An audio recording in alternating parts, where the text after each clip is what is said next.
Skywatchers Radio. Greetings and salutations, fellow Skywatchers from all corners of the globe. We're back live once again on this beautiful July 16th, 2014. Depending on where you are, though. And joining us tonight, we have a very, very cool guest, a very special guest. His name is Ted Peters.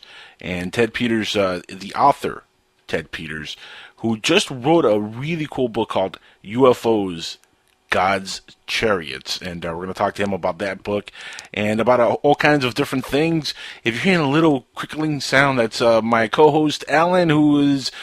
Where are you tonight, and why are we clicking? I honestly don't know why we're clicking. It's probably the dang blankety bleepity bleepity hotel that I'm in, throttling my bandwidth, which is sometimes something I cannot control. Now, what part of the globe are you joining us tonight from, Alan? I am in the middle of somewhere in Florida in Podunk Town, Nowhereville. Which means I'll probably see Farmer Jim abducted by aliens tonight, and they're going to use a tractor beam on him. And you know how Farmer Bill is going to know they use a tractor beam on him? I'm afraid to find out the answer to this one, oh boy. Because it says John Deere on the UFO. Anyway, folks, tonight, if you want to join in on the conversation, the third segment of the show, we will have open lines, and we'll take your calls, 786-245-8127. Please, we'd love to hear from you. And, of course, we have open lines during the first segment of the show also, so if you guys want to call in and complain about the clicking, you can go ahead and do that. If you want to ask any questions, you can go ahead and do that. Also, we do have some Skywatchers radio report news to get through and get to. A couple of news items that came our way this week from our good friends over at Open Minds Radio. It says, it's funny because every time I want to read anything interesting when it comes to UFOs, that's like the number one destination on the planet, number one spot. Is that supposed to be a joke? Number one place on the planet? Yes. It's a good joke. Better than yours. Okay, you win. Yeah, it is. Now, it says here, space aliens walk among us. Yeah, no kidding, right? Yeah. Right? Yeah. Space aliens walk yeah, absolutely. I believe that. Sure, yeah. And Indeed claims retired Temple professor, and it says here, let me see, retired Temple professor David Jacob in his Windor home claimed that he sees aliens, or as he sees it, aliens are from outer space, right? We kind of know that. Yeah, and we figured that. Yeah, it says the aliens that are from outer space have been kidnapping humans for eons and sexually molesting them to create some sort of human-alien hybrid that walk among us today, undetected. And soon will take over the Earth, apparently. Plausible. Yeah. Now, this might sound a little crazy to the normal folks, but as hear me out here. It says here, long ago, quite caring what took people to think of him. He stopped caring about what people thought of him, I should say. As director of the International Center of Abduction Research, Jacobs, who's 71, has made his life's mission to investigate claims of extraterrestrial abduction. It says here, what I'm doing will either be an interesting but non-essential footnote to the popular culture, or the most important thing that's ever happened to humankind. Pretty important. I don't know, what do you think? More important than the toilet paper, Alan? Yeah. Yeah, I think toilet paper wins for humankind. I think so too. Now it says here, I see it as the latter. So I guess he's more important as toilet paper. I said, Mr. Jacobs, now, who's now working on the fifth book, tentatively titled The New People? And that's going to be out pretty soon, I'm pretty sure. And you'll see him all over the radio and all over the internet. If I see him all over the radio, that's going to be a really, really cheap radio I'm going to buy. Metaphorically speaking, Alan. And there goes the clicking. Dude. Okay, well, clicking be gone. I'm sorry, I can't deal with the clicking right now. So We'll talk to Alan a little bit later. But anyway, while most people might write off UFO believers as deluded conspiracy theorists, kooks, Jacobs isn't your typical believer. Says here he was a tenured professor at a Temple University where he taught American history for 36 years before retiring in 2011. He's a married father of two who lives in a picturesque 134-year-old Victorian just over the Philadelphia line. And it says here he makes his case with well-reasoned, articulate explanation and applies a scholarly approach to his research, which he has shared in 4 books. So he's written a few books, folks. This is not a brand new author to the scene. And 4 books. I've barely read that many books, but he's written 4 of them, and they've been printed and they're well known in the academic publishers circle. Jacobs has interviewed about 150 people who say they've been abducted by aliens, the forgotten details of their cosmic kidnappings resurfacing in relaxation sessions, and really you're sitting on a bed telling your stories. That's pretty relaxing. I wonder if there's any medication involved. Anyway, the self-taught hypnosis doctor does this in his own home, right? Saves a lot of money on a practice. Just do it out of your house. Citing public polls, he estimates that aliens have abducted more than 1 million Americans. How about that for a number? 1 million Americans. I'm going to ask Ted about that, what he thinks about that. I think it's probably a little bit more than that. I'm just, I'm just speculating here. I think by now we've had a little bit more than 1 million Americans abducted, or at least that we know of. Maybe 1 million, but I'm pretty sure it goes over a few million. In America, only in the last 300 years. I'm pretty sure there's been more than 1 million Americans abducted and mutilated. Maybe not all by aliens, though. The government may be doing some of that stuff. You never know. Remember when I talked to Travis? You guys go back in my archive and check out the show I did with Travis Walton. We kind of hit off on a nice point dealing with his abduction scenario, and part of the stuff that we talked about was that perhaps he walked in on a government-sanctioned project, and there could be that possibility that aliens are a misdirection, a decoy for some kind of government conspiracy, some kind of government project. Now, Jacobs has interviewed about 150 people who say they've been abducted by aliens, which is a lot. I mean, that's a lot of folks. But how many of them are actually telling the truth, though, guys? Really, I mean, let's be sincere. How many of those so-called abductees are not kind of, but anyway, says here, citing public polls, he estimates that over 1 million Americans have been abducted. And I call bat squash on that. I think it's much more that have been abducted, and a lot of them don't even make the press. They don't, I think a lot of the people that do come forward with, maybe not all of them, but the good percentage of the ones that do come forward are kind of hokey and making it up just to kind of fit in a group and be part of ufology in a sense. But it doesn't mean that all of them are like that. I'm sure there's a lot of folks that have been abducted have come forward, and are actually legitimate abductees. Now, abductees independently report similar experiences and recall common details such as the human-like or insect-like appearance of aliens. Of course, we all know about the grays or the big bug eyes. They look a lot like praying mantises. I mean, I don't know if anybody is familiar. I'm sure everybody's familiar with what a praying mantis looks like. To me, that's kind of what the grays always kind of resembled. And it would make sense maybe that on other planets some being would develop a big bulgy black eyes. I don't know. But many abductees told Jacobs that aliens started or stared deeply into their eyes, sometimes touching their forehead in a neurological scan that enabled them to harvest human sperm and egg. Ooh. Women frequently claimed that aliens impregnated them, removed the alien-human hybrid fetuses from their wombs, and forced the women to nurse the hybrid babies and even breastfeed them, probably. I don't know. People are physically absent during the time they say they were abducted, and obviously if you're going to be abducted, you're going to be absent from time, right?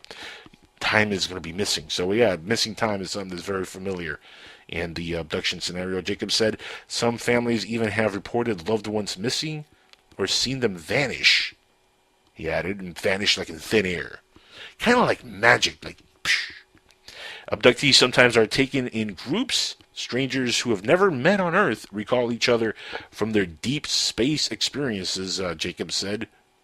People return with unusual marks, injuries, or scars, including scar tissues that form overnight. Which, how the hell does that happen?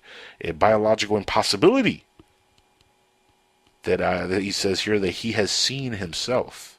Now, for years, Jacobs shunned speaking locally about alien abductions. Shunned it. He didn't want nothing to do with it. He said, I knew that it was embarrassing to the university, he said, remembering one temple donor who threatened to end his charity unless Jacobs quit teaching his UFO class, the only one like it in the country, by the way.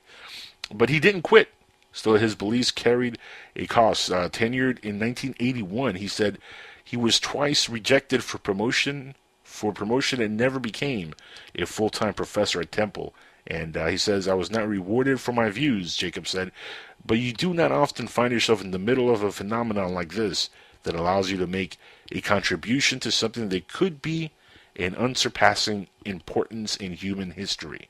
Jacobs is among a small but supporting, it says here, a small but surprising array of well-known folks who reportedly believe in extraterrestrial life, including former U.S. President Jimmy Carter and Ronald Reagan. Former astronaut Edgar Mitchell, of course, has come forward. We all know about Edgar Mitchell. Gordon Cooper has come forward as well. We all know that. Theoretical physicist Stephen Hawking and celebrity Mick Jagger, Dan Aykroyd, my favorite, and the greatest of all times, Muhammad Ali, have all reported to have seen aliens. Oh, and William Shatner, Captain Kirk himself, has seen aliens. Now, I find this kind of funny, though. Muhammad Ali, Ronald Reagan, senile, right? These guys had Alzheimer's. Reagan passed away. Muhammad Ali is still living, but in very bad shape. I don't think he remembers where he's at right now at any given moment. I mean, he is completely out of it, folks. But Dan Aykroyd, he's gotten a little loonier over the time. What I'm trying to get at here is it's a very wide spectrum of celebrities are into this stuff, and people within the government like Jimmy Carter, Ronald Reagan, Edgar Mitchell, Gordon Cooper. Stephen Hawking, though, still has the best quote when it comes to aliens that I've ever seen somebody put out there, and it was about how we should be careful with making contact with aliens or sending out signals that attract aliens because, well, they could be hostile. And last time, somebody landed on this land here in the U.S. that was from outside the U.S. and landed here for the very first time. Well, it didn't work out too well for the natives. That was his theory. And of course, we don't want to see that on a galactic scale. The worst thing I think that could happen, though, is if we do get that White House lawn, that landing on the lawn, and it turns out that once the ship opens up and the aliens are starting to walk out and all the smoke comes out, because, it has to be like Hollywood, right? You have to have a little smoke coming out and little aliens coming out first, and then you see the bigger aliens. And they all look like 6'8" or 7'5" or 8 foot tall Native Americans. That would be the end, I think, of America. I mean, it was a nice run. So I might as well just end it right there, I guess. I don't know. But interesting article. Look, if you guys want to read along, like always, we have this posted over on our Skywatchers Radio Facebook page at facebook.com /Skywatchers Radio. You can check that out every week. We post a lot of news in there, especially when we're doing live shows like tonight. That is a live show. And with this great website that is Facebook, you can always keep up to date with what we're putting on here. And another story from, and actually this got me a little sidetracked, so I paused there for a second because it was freezing my browser. But this has a video that I want everybody to watch. It's really funny. It really is. Just don't watch it now. Just follow along with the story. This is from Open Minds also. Officially now we know Area 51 is real, right? Officially, it's no longer a secret. President Obama even uttered the words Area 51. It's an official place. Now, as a lot of folks know, their tours, they go all the way to the edge of the desert where Area 51 begins, and then you see the trucks showing up and all that stuff, and they'll stop you if you cross the that line. Well, a tour bus accidentally crossed the line and drove into Area 51, and it didn't end pretty well for them. It says here, tourists in Nevada recently got more than they were bargaining for when their tour guide accidentally passed the no trespassing sign and drove into Area 51. They were quickly tailed by security trucks and asked to get out of the van immediately. The tour then got much less fun. The whole thing was caught on camera, which is really funny. You can actually see the reaction when they were being pulled over. The story was featured on KLAS TV's 8 News Now as an I-Team investigation and presented by the veteran reporter, the great George Knapp. Knapp is credited, of course, for putting Area 51 on the map, so who better to tell a story like this, right? When he covered the story back in 1989, and an alleged whistleblower at the time, Mr. You-know-who, Bob Lazar, who supposedly worked at the super secret, unacknowledged base at the time. Now everybody knows it's there. The man said that he worked on back engineering alien technology. Now, it's funny that now we do have full acknowledgement the base is there. Is that a possible step towards disclosure? I don't know. There's an audio I'm going to play later on for an air show, but there's a very funny audio to this. I don't have the audio clip because it's not really for radio, but it is very funny. You guys should definitely watch the video. The reaction of the driver is priceless. Priceless. The reaction of everybody is priceless. Now, they all got charged with trespassing. They all got cited for this thing, which is crazy. You think about it. You're on a tour. You pay to see whatever, wherever the tour goes, and all of a sudden you're going near Area 51. It's not something you expect, obviously, but to cross that line, they weren't expecting that. And when you see what happens, it's clearly a mistake. It's not like they were doing it on purpose or anything like that. The funny thing is that it was all recorded. Everything was recorded, both on. It was recorded, of course, by the cam inside the tour bus. It was recording the entire conversation, everything pointed at the driver and pointed at the other people, the passengers. But there was also a camera pointed in the back of the car and in front of the car that was taking shots, from both directions, I guess, to see if they see the trucks or whatever. And it says here, ever since tourists have been flocking the base, which all at once has been the most secret and well-known, and well as perhaps the most famous U.S. Air Force installation, the tour van that crossed the line from the Aventura Photo Tours co-owner Donna Tryon told KLAS that some of the tourists are just curious. They don't really know what it's about. Others believe they have been abducted, and others believe they're actually aliens, and they want to go back out there to hopefully go back home. She says we get all kinds of people. Tryon said that their Area 51 tour includes a lot of stops that have become famous in the area, but the spots most people want to see, of course, is the keep out sign that says their drivers are very careful not to pass that sign, and they warn the passengers that you can never go over the line, man. Do not step over the line because you're going to get shot. Anyway, now, this is a very famous line, very famous sign. If you guys go to Google, type in "Keep Out Area 51," you'll see the sign. Very famous. Now, it says here, although Tryon says that her driver or drivers are very careful, there are bound to be mistakes in any business. Obviously, nobody's perfect, right? Now, when your business is, of course, taking people to the edge of a top secret military facility, the mistakes that one makes may be a little bit more interesting than in other cases. While cruising down the dirt road, like I said, leading to Area 51, Dennis Ryan is the driver's name of the tour van, was distracted by questions about sports, of all things. Wasn't even dealing with aliens, which is funny. You could see it in the video. He's like looking all around, and the camera's picking everything up, including directly at the signs, right? So you could see when the signs are being picked up, but he's not even looking towards the sign, so he completely misses it. And he's really just distracted by the questions. And they're talking about sports. Not even aliens. That's the comedy here. Is the funniest thing. He says he missed the warning sign, and a minute or two later, the passengers noticed that they were being followed by a white truck, and O.J. Simpson was nowhere to be found. Wasn't the juice. This was not the juice, okay? And anyway, he was being followed by a white truck, and he says the whole time the cameras were running, like I said, inside the van. The tourists thought that this was all part of the show.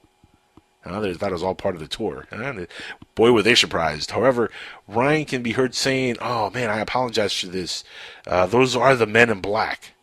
Dun, dun, dun. The tourists were right to think they were experiencing something other than the normal, but unfortunately, it was not planned, and it was not a planned added bonus to their tour. Area 51 has an agreement with Lincoln County. They handle the trespassing cases, so the tourist group had to wait for the Lincoln County deputies. Once they arrived, the passengers and the driver were all cited for trespassing, and they were given court dates. Even the people inside even the tourists, the passengers, were given court dates for this thing, and they were cited. Now, check this out: the tourist, a couple from the UK, a mother and a son from the East Coast, were no longer having a good time this year, no kidding, when they were facing a fine of $650 per person. And not only that, this is the worst tour ever, buddy. Not only is it $650 per person, the fine, they also had misdemeanor convictions added to them. So they turned tourists into criminals. How funny is this? Now, since here, Will Treon, the driver and the owner and another co-owner of the amazing photo tour, said, "We were afraid they would issue a bench warrant for these people." My God, turn good normal tourists into criminals. That's what they're doing here. Lincoln County District Attorney Dan Hogus did not believe the incident was an accident. Of course not. He thought that the group was in cahoots to see what would happen if they crossed the sign. Luckily, when KLAS contacted the DA to ask him about the case, they let him in on the fact that the whole thing was kind of video recorded. Upon viewing the video, the DA recognized that the expression on the face of the driver was shock, not someone making mischief. The charges were then dropped for all but the driver, who is now barred from Area 51 tours for at least 2 years. So yeah, he ain't going to be making that mistake again, folks. That's the last time that guy drives around there making that mistake. He should do like tours around sports athletes' homes. Huh? I mean, he likes sports, obviously. The one condition the DA did require, though, for dropping the charges on the passengers was that the forward-facing video on the tour van not be made public. Interesting, right? Knapp clarifies that this was because the cameras caught security trucks coming from inside the base. He says, for the record, there were no shots of flying saucers or secret aircrafts in that video. Do you believe him? Yeah, I do. Yeah, I don't think there's any spacecrafts in the video, but it's still a very funny story. And again, openminds.tv if you guys want to read that article, or you can just go to our website on Facebook, facebook.com/Skywatchers Radio, and check that out. Check the page there. I'm going to go through one more story, and then we're going to hit the commercial breaks and get our guest, Mr. Peters, on. Can't wait to talk to him. Awesome book, by the way. Actually, this is something I really wanted to get to. It's a convention that's going to be held. And everybody who's obviously into ufology are going to want to go to this thing. A weekend of exploration into extraterrestrial life. Ancient aliens, human origins, crop circles, UFO sightings, contact experiences, and the need to know. Yeah, man. Now, Contact in the Desert will explore UFOs, ancient aliens, and much more. The Contact in the Desert conference. No, that's my phone there. Let me turn that off. Sorry about that. Conference is returning to the Joshua Tree in California. It says this year will mark the second year for the event, which takes place at the Joshua Tree Retreat Center. Contact in the Desert is a 3-day-long conference that features several lecturers on extraterrestrial-related topics.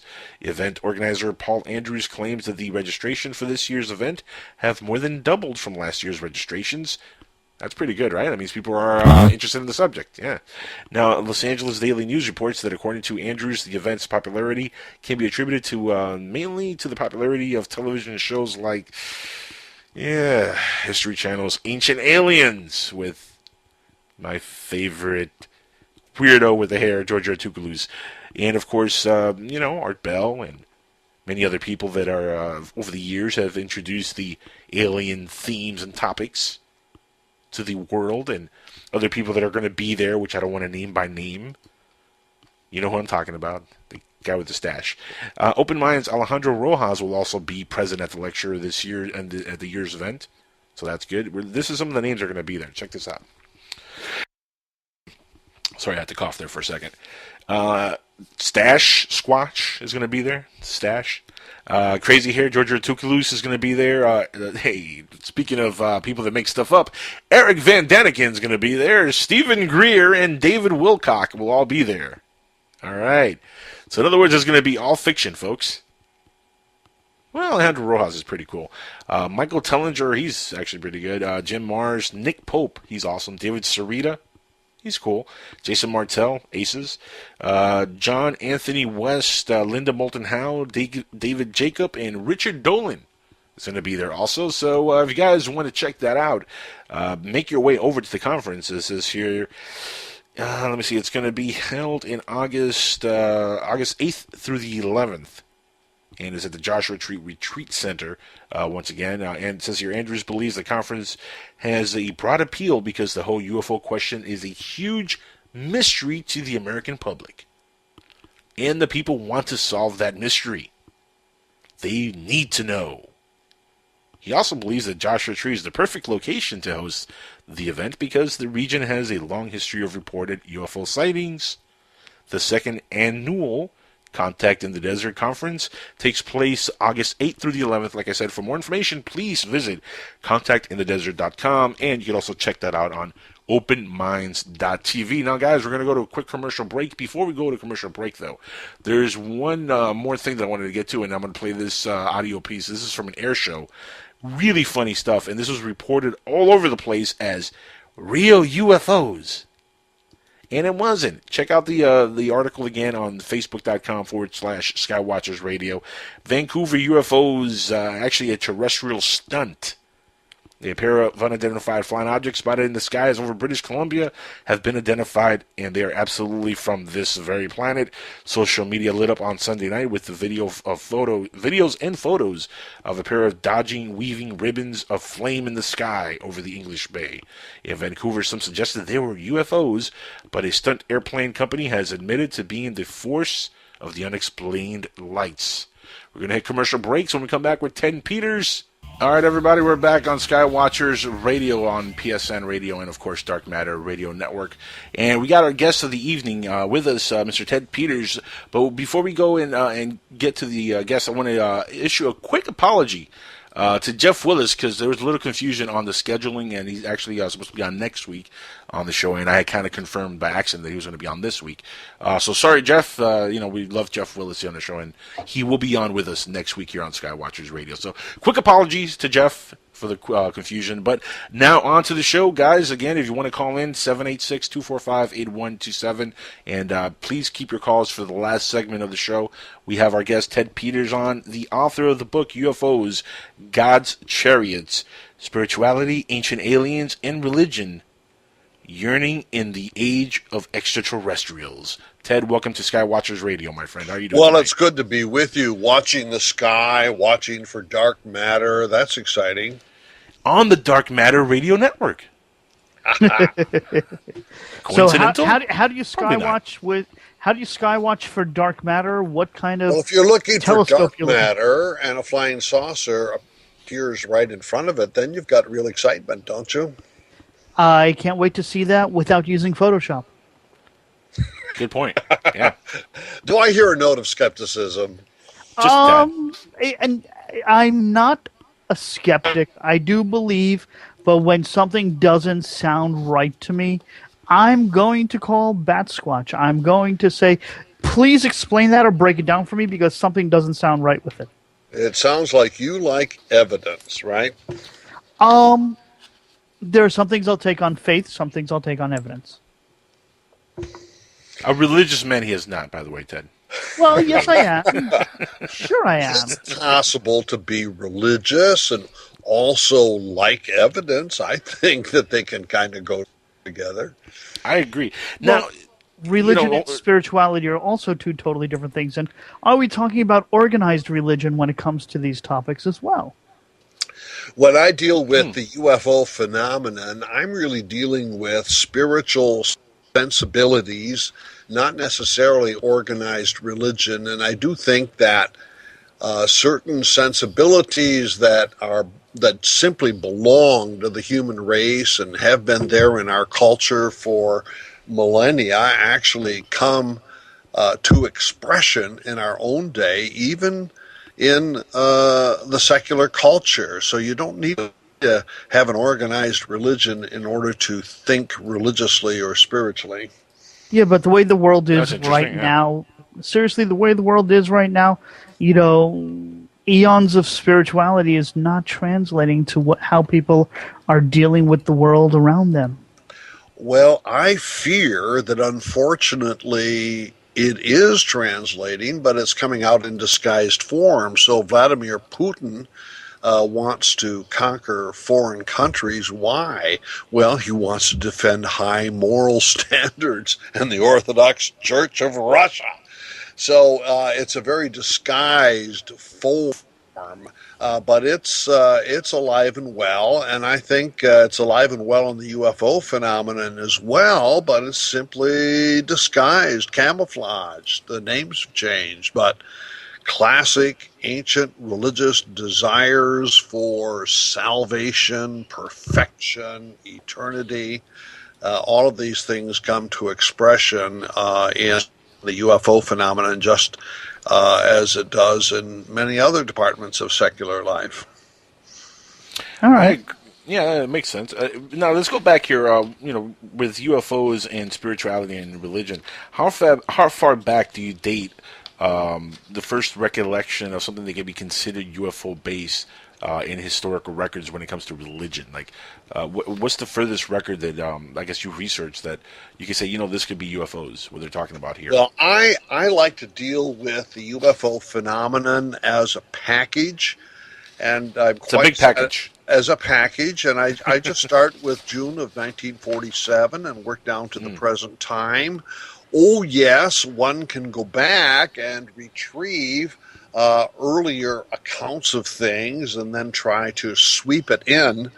But there's been a consistent pattern since 1947 that really belongs to our post-World War II culture. Themes such as why science is more important than politics, or why is it that we human beings on Earth cannot settle our political problems, and why we can't have peace on Earth.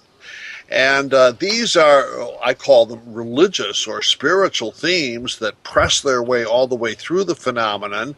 And so I don't just ask the question, are they real? Or are they just kooks, nuts, and wackos that see UFOs? But I want to see, what does this represent in our culture, and why does the mystery of flying saucers take the form that it does? So those who do ancient astronaut theories are actually very modern people Yeah, who that's true. go back to ancient documents and ancient archaeology and reinterpret everything. So there's really nothing there in the ancient world. It's really a projection of very modern people with technological minds who go back to the ancient world and just change everything in light of their way of looking at things. Ted, that's the perfect answer that I was looking for, my friend. Let me tell you, because that's exactly what happens. And look, shows like Ancient Aliens they're entertaining, but it's not very factual when you actually do your homework on some of the stuff they're talking about. Like, well, why do you think they always say at the end or when they're posing a question, could it be, maybe, possibly, aliens? There's no definitive proof there. There is none. None at all. But then again, there are things that are so totally unexplained without there being some type of an outside intervention. I mean, some of the uh, evidence that they raise, by they we mean the so-called ancient astronaut theorists that Right. appear on the History 2 channel, and like you guys, I watch those shows too. They're really quite exciting and quite imaginative, but they'll ask, could it be aliens about things that we already have a great deal of explanatory evidence for? We do not need aliens, for example, to explain how the pyramids of Egypt were built. We know how they were built because They everything's told us. on the Egyptians told me. inside. That's right. wait a minute. Hold on. The architect's name is How we there. wait a minute? What's your decision making on how the pyramids were built? Well, Oh, their schematics and stuff that they left behind. I mean, they left. in some cases, the architect and the Yeah. contractor and their names are all listed there, and so also the methods for their construction. And if you take a look at the history of Egyptian pyramidology for Yep. a 1,000-year period, you'll see the first ones were kind of small and kind of clunky, actually. And over the centuries, they learned how to do a better job. So by the time you get to the second millennium BC, they're quite masterful pieces of human achievement, to be sure. But it was a gradual, step-by-step growth. And it doesn't take interstellar intervention to explain the construction of the pyramids, So as what about the people marvelous that- as they are. Hang on one second. What about the people that actually state that they have carbon dating and other evidence to prove that the pyramids were built much further back into history than second millennia BC? Yeah, but that still doesn't mean it's aliens, Alan. I mean, just because it was built maybe a lot, further back, it doesn't mean that aliens came down and Well, did it. no. What I'm saying is that if you're having blueprints with the architect's name on it that Right. are from second millennia, are those the people that were just refurbishing it or doing some extra work on it, which is why they had the blueprints and it was built even further back? Still haven't been able to explain how did they lift all that stonework all the way that high. Well, there's actually explanations, but I'm sure Ted has a better answer for you than I do. Go ahead, Ted. Well, they just, by the way, in the ancient world prior to the era of machines, they used animals and human beings for labor. You and I are so used to just pushing buttons and having machines do our work over the last Yep. couple centuries that we forget the role that slavery played. Hold on. I might not be a religious person, but I'm Jewish. Don't talk. I know about the slavery thing because I got the whole Passover holiday every single year where we review it. Well, your ancestors all their actually fault. made bricks. What do you mean it's our fault? For the It is. Egyptians out of sand and straw. And that's part of the Passover too, isn't it? Actually, it doesn't say anywhere that we built the pyramids, but we did build, and we were slaves, and we did do things in Egypt. But in all honesty, funny as it is, there's really nowhere in the Bible where it says we did the pyramids. No, most pyramids were constructed before the Hebrews became slaves in Egypt. Pharaoh Menes begins the whole process about 3,000 before the Common Era, and most of the big pyramids are constructed by 1800 or so BC when the Hebrews are enslaved. Oh yes, there were some pyramids built later, but no, we're not going to credit the Hebrews for doing that. The Egyptians built lots of things. Pyramids are only some of the things that they built. But I think one of the problems that I have with the ancient astronaut theorists is that they're not educated when it comes to garden variety anthropology or even theories of religion and how religious symbology works. One of the common themes amongst ancient human beings, which is still very much alive today, is the connection between heaven and earth. And we have that with shamans who fly to heaven and get secrets and come back. And so also placing retreats on mountaintops. And if you live in an area where there are no mountaintops, what do? Well, you build them. So on the plain of Shinar and the Tigris and Euphrates rivers, for example, the ancient Babylonians and Assyrians, they built their mountains just as the Egyptians built their pyramids. And when you go to Central America, what do you get? More pyramids. And in the case of the Olmecs and the Mayans and the Toltecs, the top of the pyramid is where heaven and earth meet, and that's where religious rituals took place. It's not an issue of technology. It's an issue of how a culture holds itself together around religious meaning. And ancient astronaut theorists sort of fail to see this common human denominator as you move from culture to culture and millennium to millennium. I don't think they fail to see, they just choose not to see. Exactly. Now, let me ask you, Ted, let's go back a little bit here, a few decades actually. There was a very famous person who's passed away recently, a few years ago, named Zecharia Sitchin.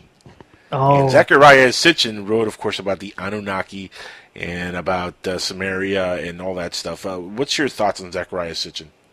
Well, first of all, it's a case that Zecharia Sitchin, has a large number of disciples. People really like his work, etc. And I simply have to respect somebody who does the detailed research that he did. On the other hand, I cannot become a disciple. He has these rather weird theories about the mixture of DNA, for example, alien and terrestrial DNA, and he died in the period when the Human Genome Project was going on, and everybody was talking about DNA as being the essence of what makes a human being, and all of this kind of thing. So it appeared as though we really have some good science going here. But the Human Genome Project in the more recent decade has filled in a lot of gaps in our earlier knowledge about the simple evolution of human DNA and how it took place.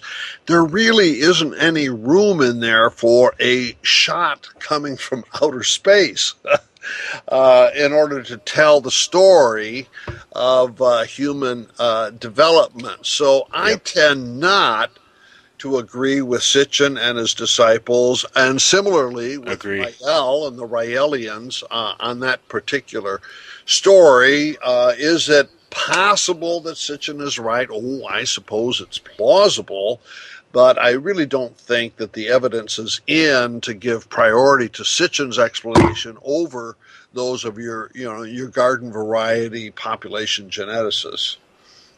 I tend to agree 100%. In fact, my battle started with Sitchin a few years ago when I started researching the work of Michael Heiser.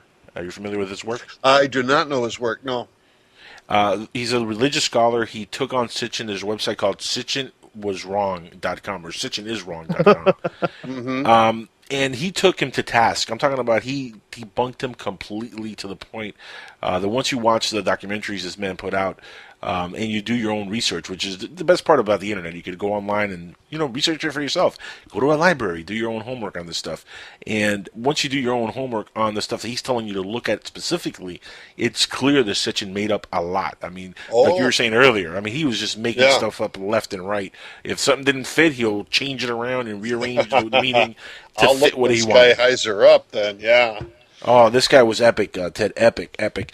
Now, Ted, let me ask you, have you yourself ever interviewed any UFO witnesses or anybody claiming to be abducted?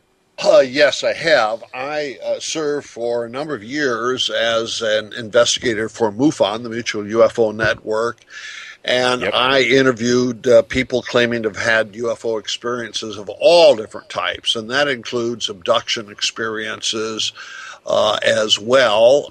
And I did this primarily before the big change in the phenomenon in the late 1980s. I did have a chance to visit Charles Hickson, for example, in the Pascagoula, Mississippi case of 1973, and I've done some, but minimal interviewing of people who claim to be the hybrids. You were talking about David Jacobs and his work earlier in the program. I haven't duplicated the kind of work that Jacobs does, but I have, yes, talked with people who claim to be hybrids. I'm sorry, if you claim to be a hybrid, I want a DNA test. Well, I also want a drug test as well too. While you're at it, by the way. Well, when I appreciated, frankly, the skeptical tone of your description of Jacobs' work, because the hybrids that my wife and I have talked to, frankly, they look and behave just like us. I don't see anything unusual about them at all. You know, and it's funny because a lot of the hybrids, hybridization, the crystal children, star children, you know, all this new age stuff that's come around the block in the last 20 years, Ted. You know, a lot of these folks that are claiming they're aliens, but they're sent here to be born here as humans, but they're really from another galaxy. I mean, this kind of stuff is ridiculous. It really is. It's mind-boggling that people come up with this kind of nonsense. But it's amazing how so many people fall for it and so many people are interested in this stuff, isn't it? It is, and what I try to do is to figure out why it is, even if it's ridiculous, why it is that we want to believe this to be true. And I think there is a yearning that's been around for a couple of millennia to connect heaven and earth. And also, your and my egos are constructed in such a way we'd like to feel important, frankly. And if you and I are connected with heaven and everybody else comes around and asks us to enunciate aphorisms of great wisdom, of course, we're going to feel important. And so to be a UFO abductee is actually to be a celebrity of some sort. But I still want to press the question, why this form? And I suggested that from 1947 to 1987, that 40-year period, most people who were abducted reported experiences that were either benign or neutral on the one hand, or actually salvific on the other, that these extraterrestrials were coming from a more highly advanced scientific and technological civilization, and that they would bring us all the goodies that science and technology could bring, including world peace. And there was basically, to my judgment, a religious structure, a spiritual structure to the phenomenon, just disguised in the language of politics and science. What happens in the late 1980s, and this is where David Jacobs comes into the picture, is you get these negative reports of abductions, almost where an earthling is abused, sexually abused, and then out of that comes the hybridization framework, etc. And one of the things I have to do in this book, UFOs, Gods, Chariots, is try to figure out what's the connection. Why is there a change? There's been like an evolution in the phenomenon. I think the change might be that it's not the same aliens that people were dealing with. It might be one. I'll take care of it. or maybe they elected a different president from wherever they're from. Or better story writers. And their policy changed, and, you know. That's right. Yes, maybe on Zeta 2 Reticuli, the Republicans did win the election. Or, on the other hand, you know, on this world, maybe the deal that we had with them at the time didn't work out, and once Reagan was out of office, things changed. Well, that's a actually, possibility. My theory is a little bit more complex, and people such as David Jacobs and others don't like me for this, but I think it was due to a cultural change. Yeah, And if you've got time to hear I the agree. story, I'll tell you the story. Oh, please, I I think agree. we've I got agree time, already. yeah. Yeah, I agree All right. already with the first part of that So statement. what's Go ahead. in common? All right. It's hypnotic regression. So if we go back to the beginning of this story, we're going back to the Betty and Barney Hill abduction case of 1961-62. Right. And if you may remember that Benjamin Simon, who was the psychiatrist in Boston who retrieved Betty and Barney Hill's forgotten memories, used hypnotic regression in order to obtain that. Well, after that very, highly visible case, UFO investigators started using hypnotic regression to retrieve data about abductions. And all through the 1970s, then you've got Leo Sprinkle and James Harder and others who are using hypnotic regression. And then something happens in 1980 that most ufologists simply ignore, and that is the publication of a book by a guy named Pazder called Michelle Remembers. And in this case, Pazder, the psychiatrist, uses hypnotic regression not to retrieve UFO data, but sexual abuse and satanic ritual abuse. And this book gets widely read. By 1982, we begin a new phase in our culture, and that is the prosecution. You remember this, the prosecution of children's preschool and day school workers. You remember that? And by the time you get to the mid-1980s, over 100 cases in the U.S. Are accusing day school workers of sodomy, Satanism, child abuse, etc. And what is common is the use of hypnotic regression with the children to retrieve the accounts of abuse. The most expensive court case in Los Angeles County occurred during that time, and that was the McMartin preschool case from 1982 to 1987, in which the mother-daughter combo was accused of Satanism and sodomy, etc., and they were said, according to the children in hypnotic regression, that underneath the McMartin school was a cavernous basement where these rituals took place. Well, they dug down underneath, and of course there was no basement there, and so the McMartins were acquitted, and But still guilty in the public eye.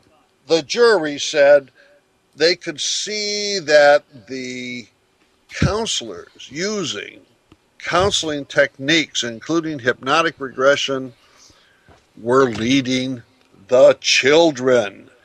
So it's at this time that suddenly the UFO phenomenon changes. And in New York, we have Bud Hopkins, we have David Jacobs, and Whitley Strieber, a little bit later John Mack, who start coming out with a whole bunch of books now in which UFO abductions look like the McMartin preschool. So it appears to me that there's simply a cultural carryover, and the common denominator in all of it are people who use hypnotic regression to retrieve data of forgotten memories. That makes perfect sense. What do you think? No, that makes perfect sense. It actually goes along. It goes along with my other theory that about the evolution of the phenomenon itself, how it's carried over thanks to introduction of certain themes within movies and media and stuff like that. Like the Greys, for example. Why did they become the popular choice of what aliens look like? Well, that has a lot to do with the movies that depicted the Greys. Right, That's where people get that from, right? Yes, I think so. I can't actually date that. I do distinguish between science fiction and the UFO phenomenon. I think there are only two genuinely UFO movies. That's The Day the Earth Stood Still of 1951, not the second one, and Close Encounters. Nobody cares about the second one, by the way. That's right. Close Encounters of the Third Kind, 1977. Yes. And the second one is where we get the Greys, but the Greys were actually appearing in the 1970s in the media for, Right. non-blockbusters here and there. But I think that Spielberg finally nailed it down for us. After 1977, it's the Greys. Right. Yeah. And it's funny because it remained that way till now. It's still that way. And even a very famous abduction case, the 1970s case of Travis Walton, which in his book he goes into detail about how he saw a grayish looking aliens, but he also saw humanoid aliens, human looking aliens. And that was completely omitted from the movie. They just wanted to show the gray-looking and mean aliens or doing all kinds of weird experiments on them. That's really where Hollywood has gone with this thing. And that's, I think, one of the reasons why so many people are having bad abduction cases supposedly put out there. And they're having all these traumatic experiences. And I think a lot of that is led on by people who are doing hypnosis, just like you said. I mean, that makes perfect sense. It ties in perfectly. You interviewed Travis Walton. Did he I did. report to you whether he felt that the movie about him was accurate or inaccurate on this or related points? Oh, my goodness. Let me tell you, Yeah. Ted, he was very, very animated about the fact that he completely hated the final cut of that movie. Oh, really? Okay. I mean, he loves the actors who are in it. He loves the writer, Tracy Yeah. Torme. Did a fantastic job writing Right. the original script. See, there's the thing that when he was first contacted to make that movie, there was a script that he was already outlining with Torme, and Yeah. they came up with a concept to write the story the way it happened, or his details of the story anyway, and Right. that's what they put on the script. For whatever reason, once the movie started in production, the studio said, well, you know what, we're going to take off the human-looking aliens. We don't want them. We're going to just go with the really mean aliens. And Oh, there, wow. there's not going to be any of this stuff, that stuff, this over here. Just to remove all. Let's just make it really weird and creepy. In fact, even in the movie, if you watch the movie, the way he's dragged by the aliens in one of the scenes, Yes. that never happened. You can see him like searching around the ship, and there's like glasses floating and things floating Right. around. None of that is real. I think The it's time for a reboot. It is. Yeah, It is. And he said that himself. He said that he's willing to do that. frankly trust Tracy Torme. So, Yeah. did you ask Torme, did he feel like he was betrayed then by the final cut as well, or don't you know? Completely. Like I said, Yeah. he wants to recut that movie. And in fact, when I interviewed him, I said kind of jokingly, I was like, well, Travis, it's been so long. If you get those actors again, you're not going to be able to recut it properly because Oh, you'd have to start over yeah, from scratch. you'd have to start from But scratch. as I said before, I don't think that the other movies, even if they have flying saucers or aliens in them, are authentic to the phenomenon. I think you're Right. kind of giving evidence of that because Yep. here you've got Travis Walton, who really belongs to the UFO phenomenon, and then you have a Yes. Hollywood interpretation that betrays it, because they Right. want to sell movies. And so you don't really get a sense that UFO people, ufologists, don't think like science fiction people. They just don't. Yeah. And to me, that's one of the nice things about ufology is that it is a distinct subculture, and the media partly gets it, but as in this case, it doesn't get it or doesn't want to get it. Which I think that's what it is. I don't think it's that they don't want to get it. I think they just don't get it, period. Yeah. I think that's what it is. I don't think that there's so much they're not interested. I think they are interested. It's just they don't know what to do with the whole phenomenon. Yeah. And to be honest with you, Ted, when They don't we know how to look- make money out of it. That's what. No, that's not true. They know how to make money off of it. Believe me. Where there's a will, there's a way, and there's a will to make money off of ufology. But here's the thing: when you look and you sit back and you look at the overall spectrum of ufology, and this has happened to me, Ted, for the last 5-6 years since I've been doing radio and talking about these subjects and interviewing folks like yourself and folks in the UFO community or ufology community, I should say. One thing becomes very apparent: not everybody's honest. Not everybody's telling the truth. Not everybody is. Yeah. Not everybody is on the level with not only the information, but with, let's just say, not everybody is clicking on all cylinders, if you know what I'm saying. That's a sad statement, but it's a very true statement. And I think that's one of the reasons why the mainstream media still kind of treats the subject kind of like like a goofy subject because of that fact, because they know of the giggle factor within ufology, the hoaxers, and we can go down the list of people who I think are hoaxers. There's a ton of them, but not only that, people that are mistaking things randomly because they just don't know any better. For example, during the 70s and 80s, for a long period of time, Ted, and I'm sure you're familiar with this, many people reported UFO cases, or many UFO cases were reported, I should say. They were nothing more than misidentified objects. They were later discovered to be like the stealth bomber, our own government Right. aircrafts. Right. And this is stuff that people were saying, oh no, they're definitely aliens. And I mean, how much of that stuff do you think MUFON got during the 60s and 70s and 80s? Tons. Tons Of it, reports like that. Yeah. Yeah, I mean, look, and I've had friends, Ted, who go skywatching, because that's what, I love skywatching. That's one of the reasons why we call the show Skywatchers Radio, because that to me it's a very important part of ufology. But I've had fellow skywatchers who tell me, yeah, man, I see UFOs all the time. Now, let's be honest. How many of us really go outside and see UFOs all the time, Ted? I mean, really? Oh yeah, I think. I mean, really? The repeat reporters are. Yeah, I agree. There's a good Really? skepticism there. Yeah. And look, this is funny, and I have to bring this up. There's a ranch, and I'm not going to name the exact one, but there's a ranch, and you guys would know what I'm talking about because we talked about this recently on another show on Future Theater. And in this ranch, Ted, they have groups that come out to skywatch because supposedly the ranch, they can call on the aliens, and the aliens show up at their beck and call, right? The thing is, what people are seeing, and the person who I'm talking about kind of let it slip a little bit, what they're seeing are satellites. That's what they're viewing. That's another thing that people are mistaking for UFOs. Satellites. We have thousands of satellites in space. Yeah, well, the UFO phenomenon is a big industry, and it's multi-layered, and there are a number of different vested interest groups. I don't mean that in a financial way, but in a kind of ideological way. I think the core, and perhaps this is my own selection, the core of, say, MUFON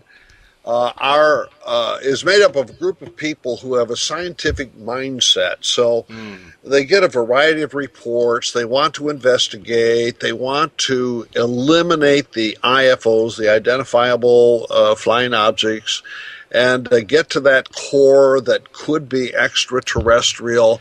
And some of them have PhDs in science, so their scientific approach is not at all unusual to them. But at the same time, there are lots of others who show up who have quite different agendas. I was at the UFO Congress in Scottsdale a couple months ago, and I met 2 or 3 reincarnation therapists and a couple shamans.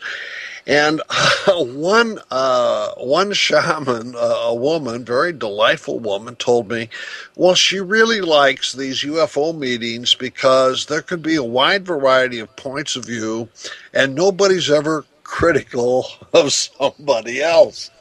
I thought, well, there's something kind of sweet about that. But it also tells you that the UFO phenomenon is sort of a bag of marbles, There's really quite a variety of things in there.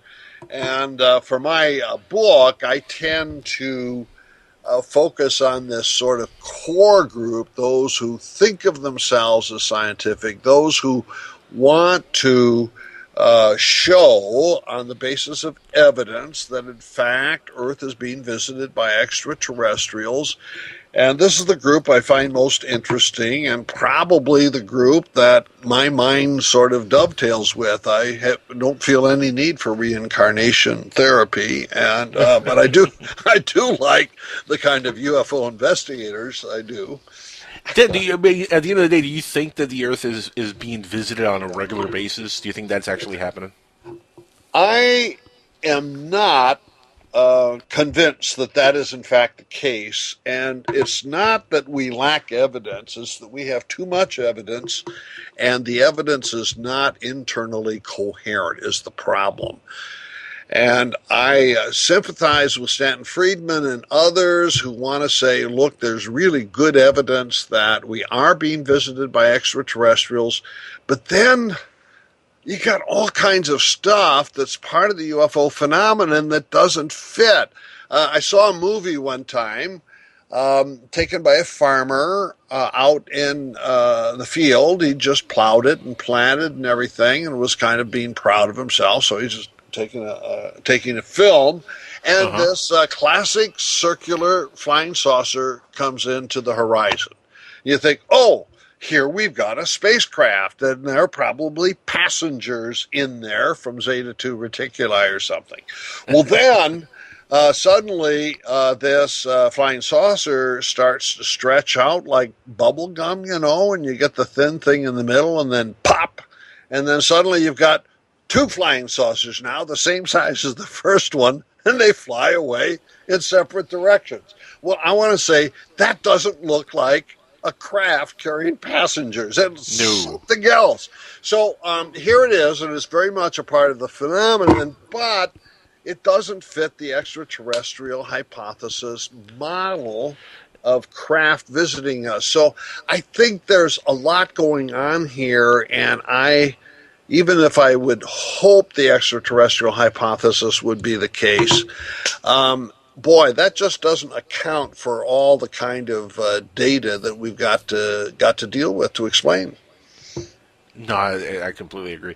A lot of the data, though. I mean, how much do you think is even really good data at this point with the way CGI and stuff? Because I mean, really, any video that comes out is kind of like hokey at this point. I mean, can we take anything serious at this point with all the CGI stuff? I've never seen a video in which I have a lot of confidence. Yeah.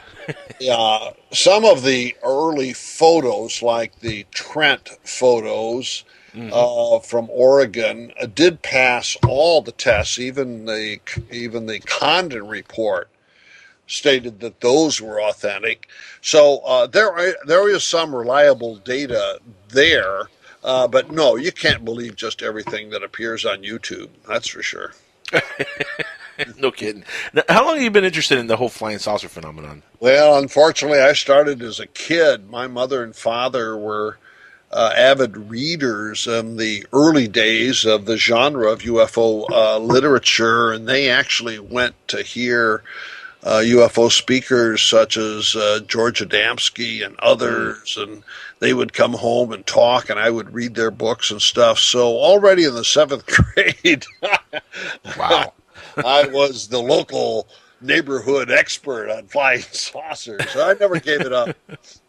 Have you become more skeptical though over the years since you've been doing all this research? Yes, Definitely you have, right? For the reason I gave you is Yeah. that there is just so much going on, Yep. and you can't put it all together into a single package. And we have not, despite 60 plus years, you can't really point to something and say, you know what, this answers the question definitively. It's not there. Yeah, no kidding. Area 51 was officially declared to be a real facility by the government recently. They officially announced it exists. Of course, we've known it exists since, forever now. Do you think there's anything going on in there extraterrestrial, or do you think it's just all smoke screens and smoke and Oh, mirrors? it's gone by now. Whatever was there, I think they moved. I like the story that you told earlier about the tourists. My wife and I have gone right up to the no trespassing sign, and we looked over, and it was all very exciting. There's no question that Area 51 has been around since perhaps 1955, Right. as a test site for weapons, U-2 among other weapons. So the existence and the history of Area 51 in itself doesn't tell us anything about UFOs. So if there was a crashed UFO, would it have gone to Area 51? More than likely, Perhaps, yeah. it would have gone to Area 51. Now, Yep. there's a museum in Las Vegas, which I've not visited yet, and but I plan on it. It's the history of atomic weapons. And there's an Area 51 exhibit, so it's going to become part of our public knowledge, I think, in the next months. Oh, that's cool. I'll have to check that. I never heard of that place in Vegas. museum? It's actually, I think, a branch of the Smithsonian. Oh, nice. I'm going to have to look into that. Yeah. I'm Well, sorry I the don't have more Smithsonian detail. doesn't hide any. By the way, I got to admit, or got to comment, but the Smithsonian has never been known to hide actual facts about history. Is that correct? I have no way of confirming or disconfirming that. I have no clue, Alan. None. Sorry, I was reading That's an a article. Google question. If anybody knows, please Google it up and let us know. Call in. I was reading I an have no idea. article this past week about the Smithsonian possibly covering up ancient Egyptian artifacts in the Grand Canyon that had some serious legitimacy to it. And I'm just wondering if anybody has ever heard about that or commented on it or know anything about it. Nope. Not No with idea. me, sorry. No idea. Ted, going back into religious aspects here with ufology, and we're going to hit a break in a few minutes, by the way, but I wanted to ask you real quick. You know, the Vatican has, I think it was like, last I heard it was like maybe like 5 miles worth of data records sealed in their vaults, you know, like it's stuff that nobody's ever seen.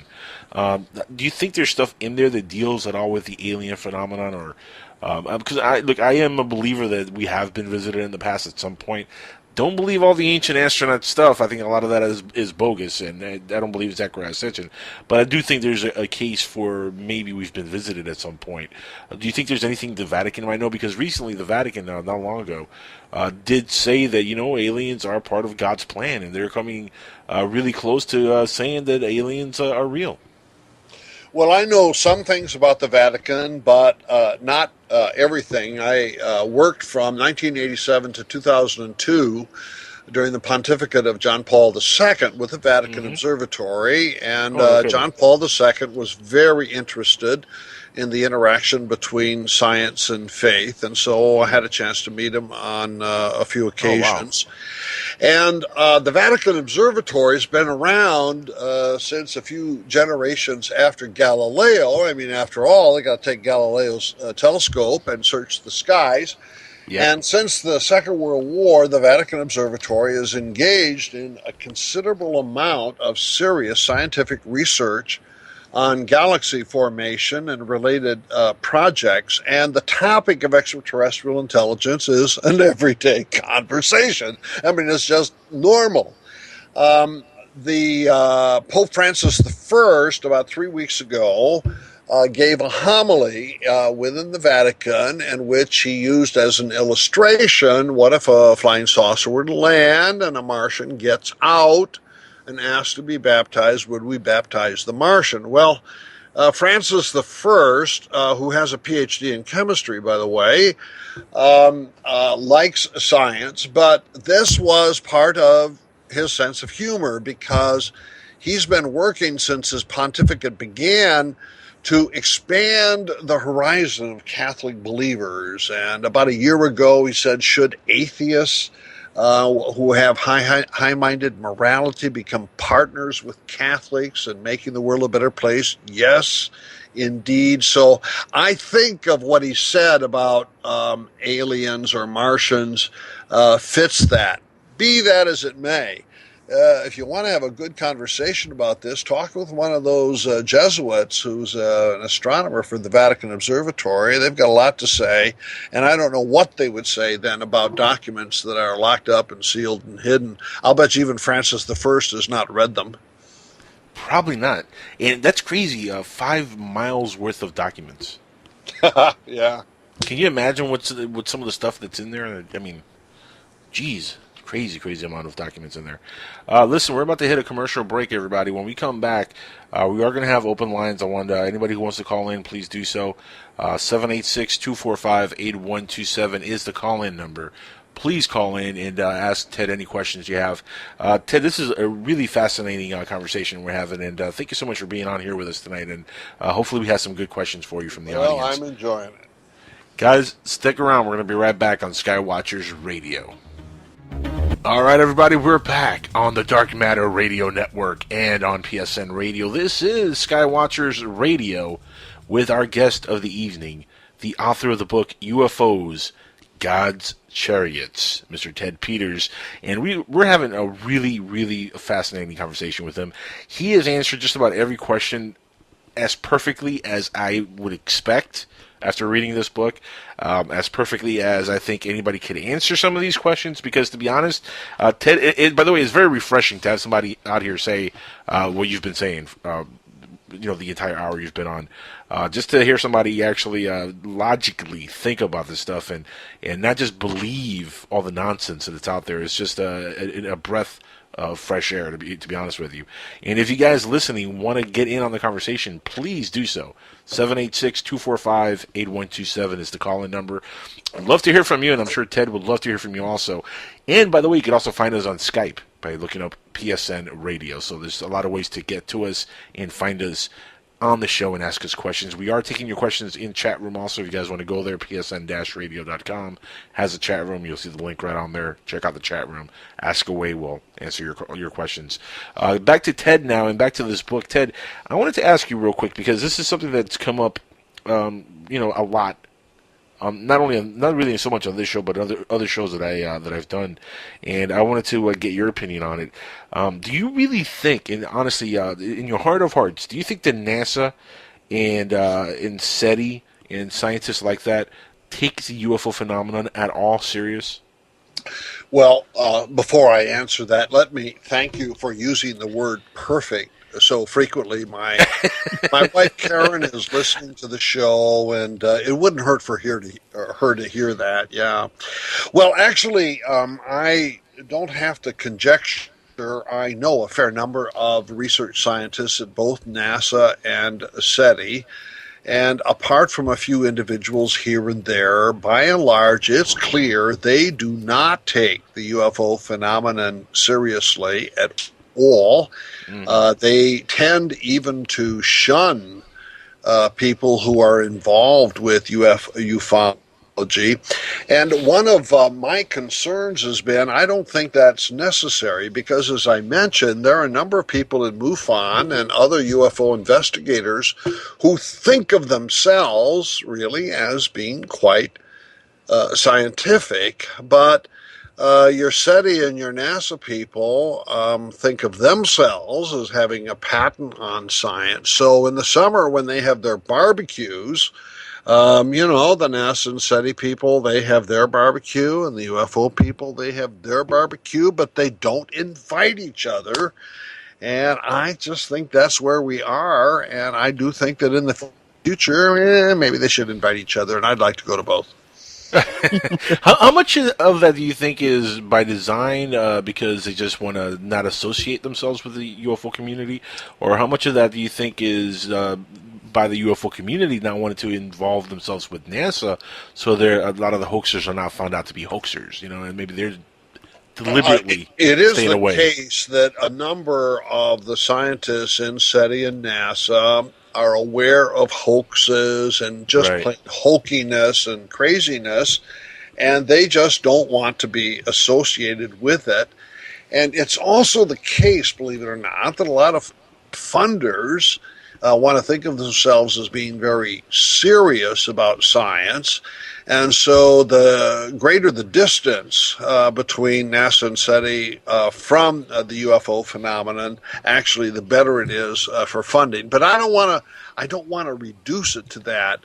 There is some humor, and Stan Friedman usually is able to formulate this. He'll say, those SETI and NASA scientists think that every planet in the Milky Way is inhabited by intelligent creatures, but they're not visiting here.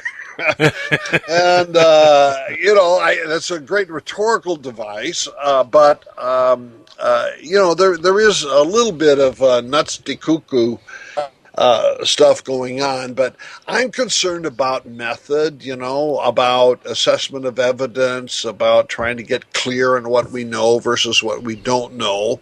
And there is a scientific, an authentic scientific mindset within the UFO phenomenon that should be just very much at home with SETI people and NASA people who are committed to the same principles for gaining knowledge. Huh. I'm dumbfounded by SETI over the years. by the fact that they've spent so much money researching the skies and they still not hit on any signal at all. It's amazing, isn't it? It is. Well, NASA just made a important to statement observe the other that, right? day. Angel, I don't know if you saw the link that I sent you, but NASA made a statement clear as day the other day saying that they expect to find intelligent life within the next 20 years. That's interesting. Did you see the link that I sent you earlier? No, I didn't have a chance. I was dealing with your technical issues, Alan. Sorry about that. Okay, fine. Rub it in. Yeah. Ted, Well, have you researched or heard about that? There is no way that an estimate like that can make any empirical sense. I mean, and I'm not critical of SETI. I love SETI, and I love the scientists. No, this was NASA itself. Oh, this was NASA. Oh, I see. Okay. And you want to know something? I'm skeptical as well, unless they already have the answer and they're going to wait that Yes. to tell it. No, that's not the case. At least not with SETI. SETI actually has a plan of information dissemination all in place should the big day come Right. when they get contact. I don't really know what NASA thinks about this, but right now, all we have, by that I mean we, is NASA and SETI, are big numbers. I mean, lots of stars, lots of planets, some of which are in the habitable zone. There is zero empirical evidence for even microbial life in our solar system, let alone intelligent life elsewhere in the Milky Way. So the movement from no knowledge to knowledge simply cannot be predicted, even though everyone is excited, rightly excited, that our knowledge about exoplanets is increasing almost daily. I'm excited about it. It is exciting, but it's exciting to hear them talk about it. But again, they never. I mean, look, whether it's 20 years or 100 years, I hope I'm alive to be able to see them actually say they found something. But I think the first thing they're going to acknowledge is just microbial life of that. And Alan, I don't think that's too far away because I think there's probably already evidence on Mars of microbial. Well, actually, you're past right life. about the Mars thing because there's a discrepancy in the Mars research that I was looking into actually the other week. It turns out that there are two discrepancies.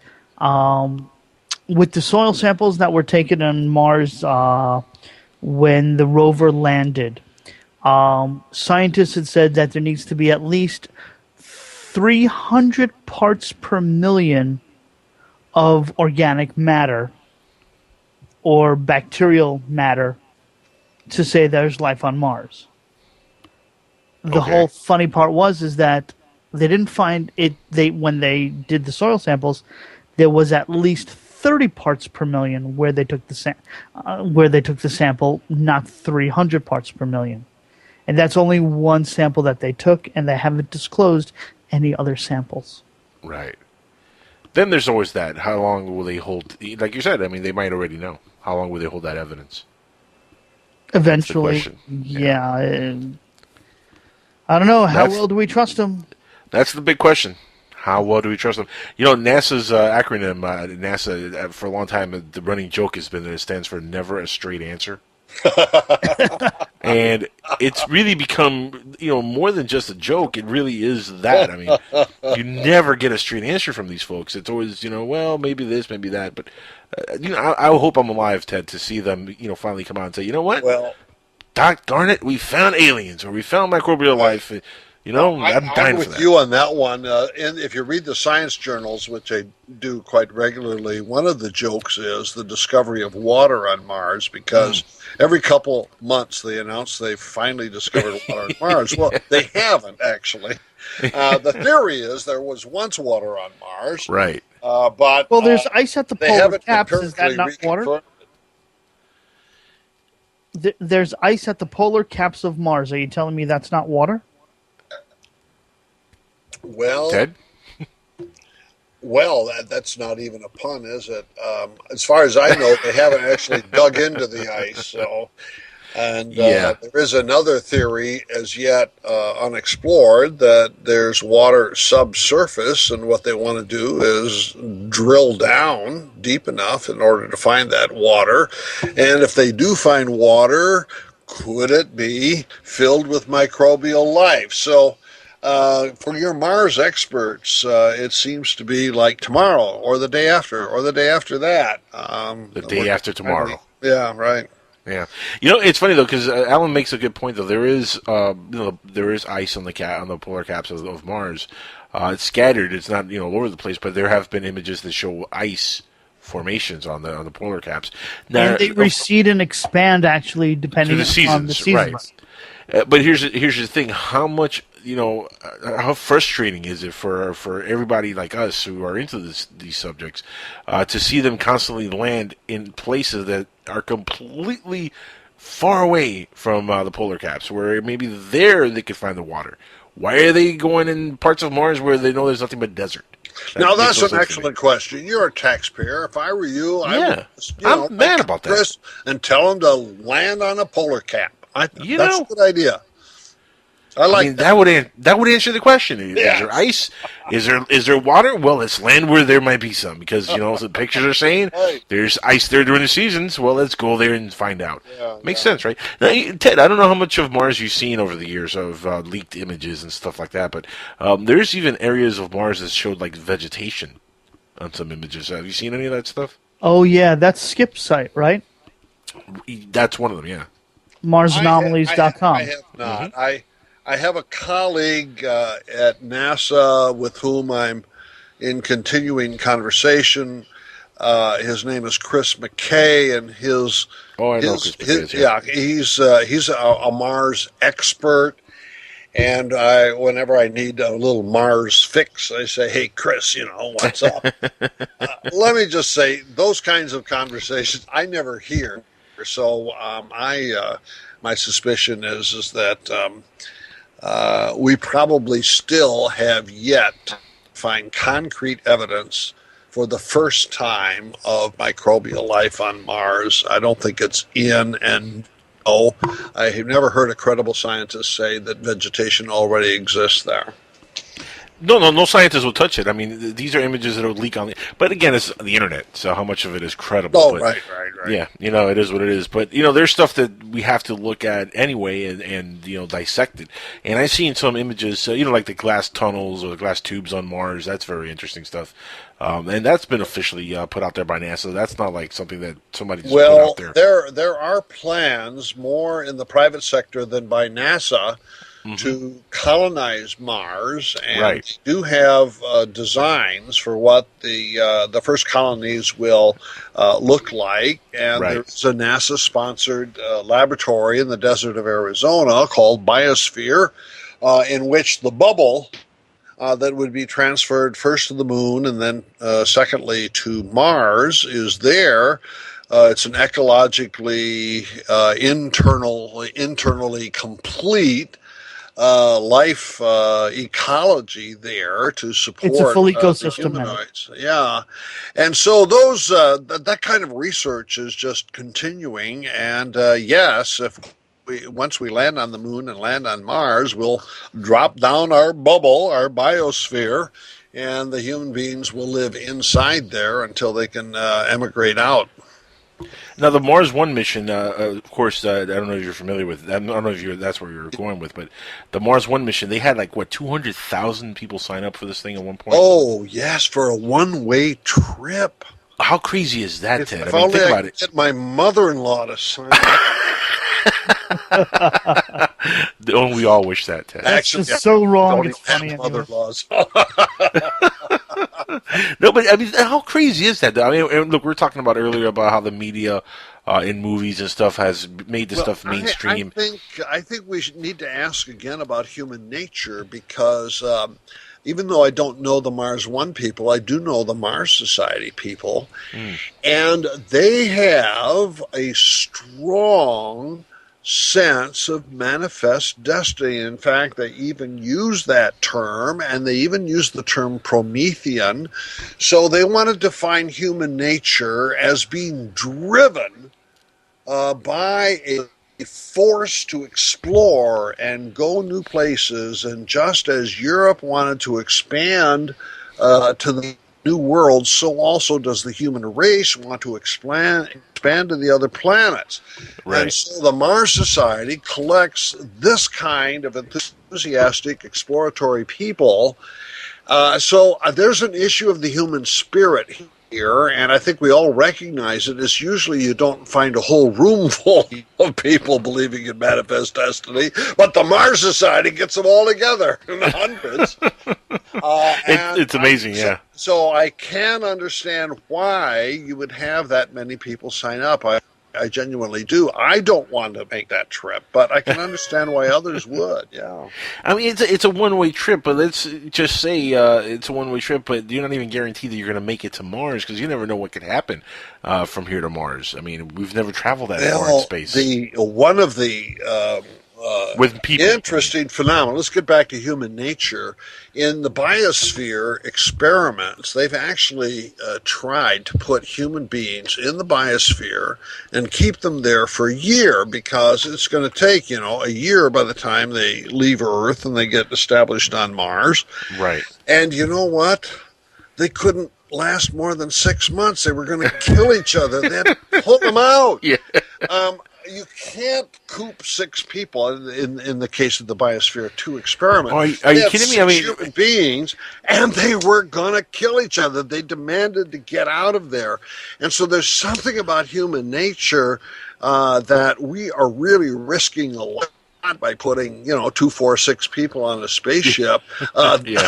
Nobody will be alive when they get there.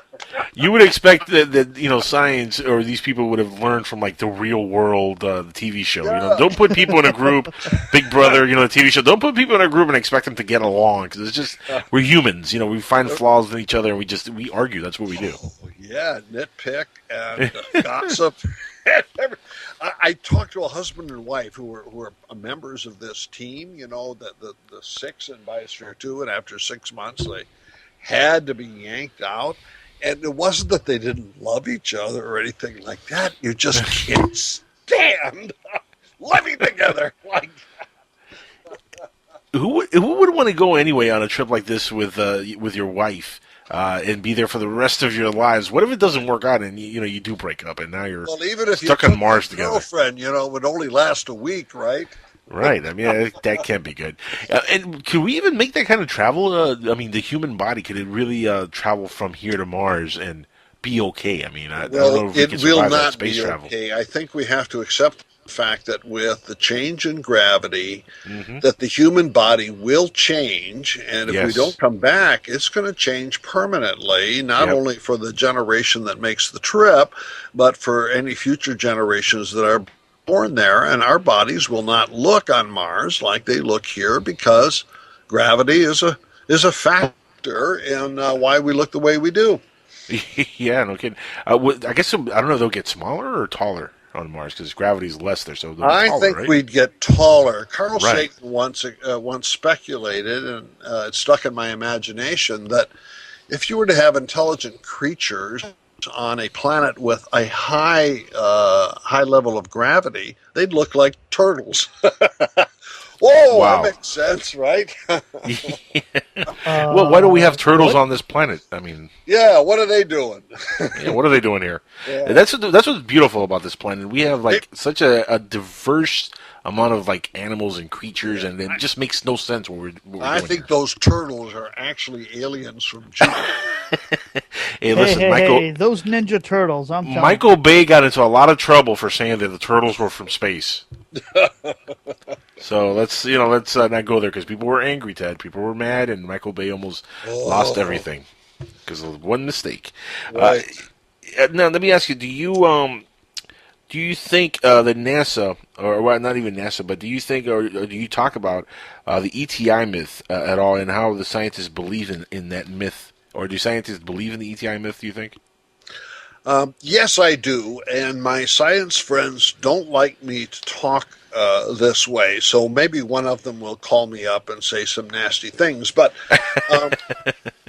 a myth is first of all a framework through which we interpret data, right? And then secondly, it can also be story of origin. And that's what we have in the case of SETI. And the myth looks like this, that there is such a thing as cosmic evolution. Now, Charles Darwin gave us a theory of biological evolution, which Right. did not include the origin of life. It only included how you change from one species to another. Hence, the book was Right. called Origin of Species. It was not called Right. Origin of Life. But so non-scientifically, you can say, well, non-life evolves into life. Okay, I just want to say no empirical evidence for that whatsoever. However, it's part of the ETI myth. So on another planet now, abiotic chemistry evolves into life, and then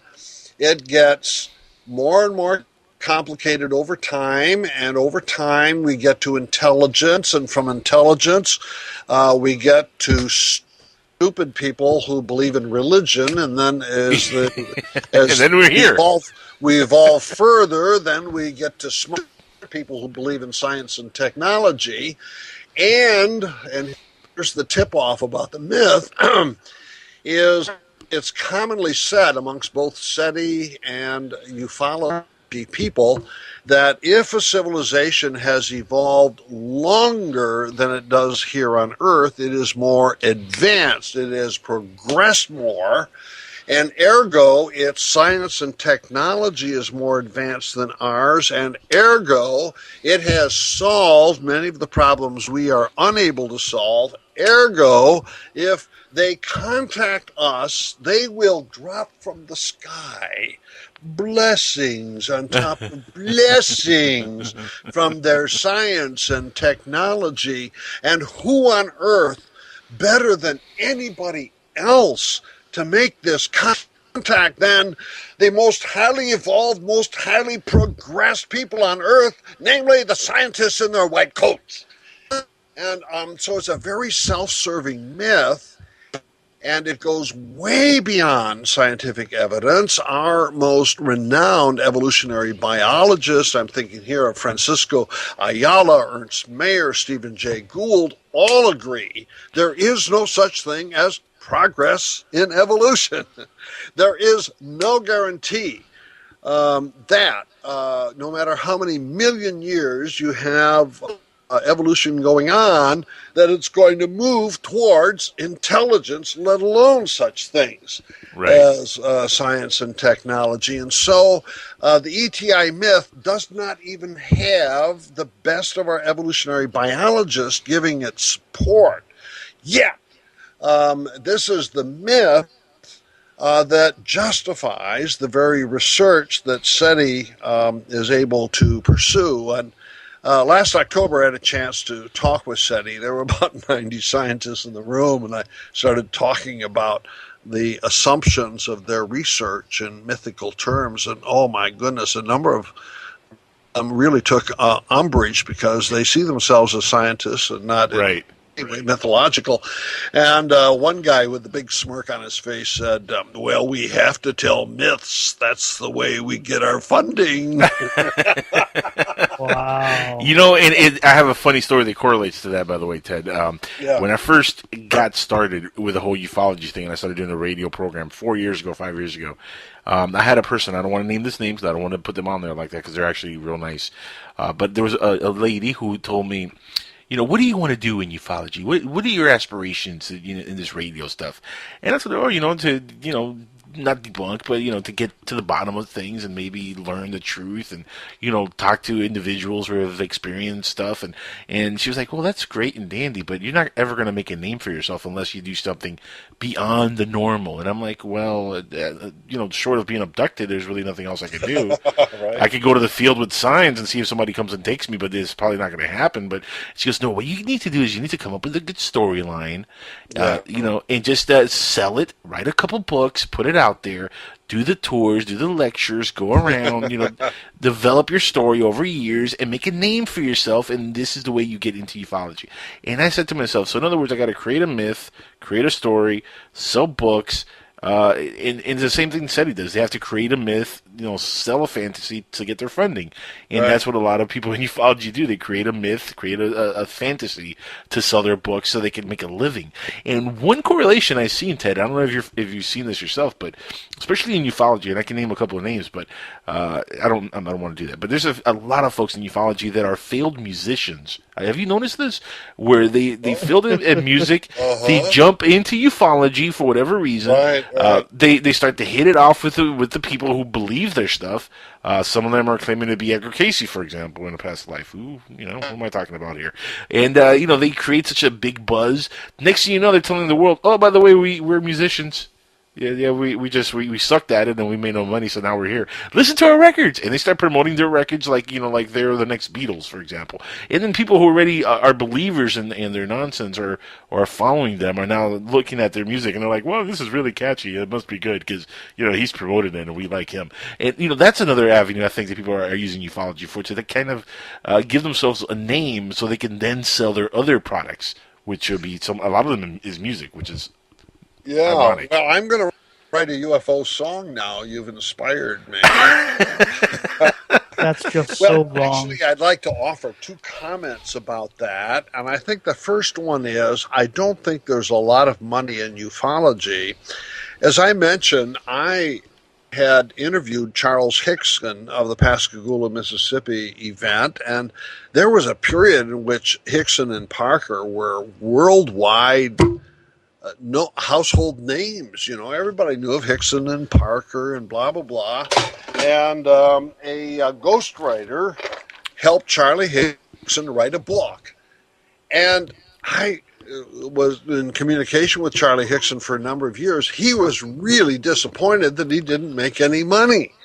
He thought there was gold there, but you know what? There wasn't any gold there. Well, how long ago was this, though, Ted?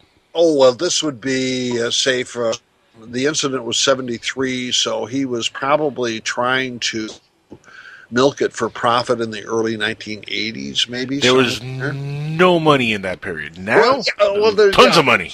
Maybe there is. But the second thing is that I want to say with regard to SETI scientists and to a lesser extent NASA scientists, I genuinely think they do good science. So if I suggest that there are some mythical dimensions to the set of assumptions with which they take to their research, I don't want to say that their science is faulty because of it. I just want to say they probably think more highly of themselves than they should.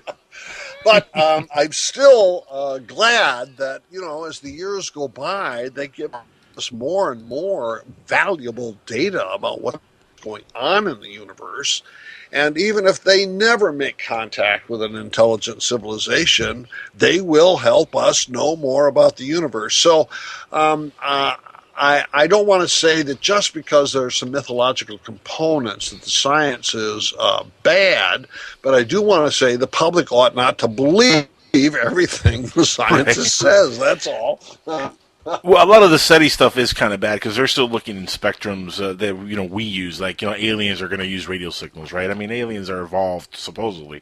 If they're much more evolved, they're not using the same kind of stuff that we use. It's just not happening. Yeah, some of the critics make that point. I think in defense of SETI, you might say, well, what else are we going to do? Listen, unfortunately, we're almost out of... SETI. No, go ahead. And listening for radio signals is as good as any option, Well, yeah, if you want to hear a good broadcast like this one. Well, I would honestly think if Roswell, if we did retrieve the crash ship from Roswell, we would have been able to figure out what type of way they have communicating through the stars. Not necessarily. We might not even know how that thing works still today. Alien technology is alien technology, you know what I mean? Unfortunately, though, we're all out of time, Ted, and we have to say goodnight for the evening. I want to give you a chance to tell everybody how to get to you. Give them your link.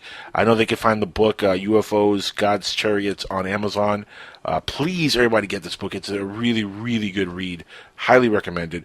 It's by New Page, and it's a great, great book. But tell everybody your website address, Ted, so everybody can go follow. Yeah, UFOs, God's Chariots is the book. My website is tedstimelyketake.com, and you can buy the book on the website or go directly to Amazon, Barnes & Noble, or what have you. But my larger field of interest is the relationship between science and religion, and so if you go to tedstimelyketake.com, well, you'll see lots of other goodies there as well. So it's been great talking to you guys. Ted, it's been an honor. Us.